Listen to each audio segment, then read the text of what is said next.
And I want to take a very specific example of the absolutely tragic case, far too common, of small children, toddlers up to about the age of 7 in driveways, domestic driveways. Now, we know with human drivers, and I'm relying here on a report from the Royal Society of Prevention of Accidents, which actually the report was supported by the Department of Transport, which shows that since 2001, 34 children have been killed in domestic driveways, nearly always in their own home. That's 19 deaths since 2008.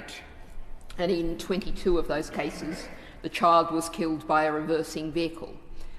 Now, here we have a circumstances which very clearly, usually one would assume competent and careful human drivers are not able to make allowance for the circumstances of what's happening around them.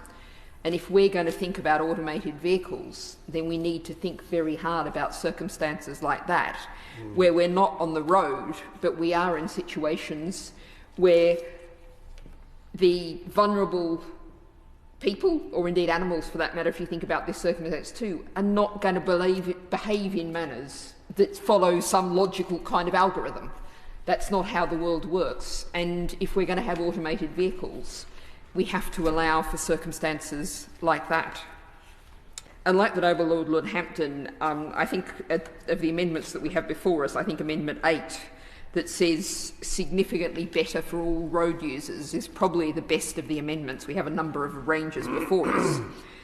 Although I would like to put forward, I'm not sure again whether this would get past the table office, but I believe, and the Green Party very strongly believes, that the government should be adopting as policy what's known as Vision Zero. The idea that we should have the goal of no deaths and serious injuries on our roads.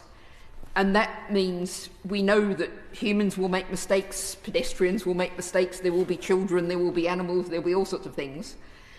We have to design everything to absolutely reduce the risk to as close to zero as we can possibly manage. Now, I don't know whether we could actually write Vision Zero into this bill. I can foresee the wrestle possibly we might have with the table office now, but I think at least significantly better for all road users takes us at least in the right kind of direction.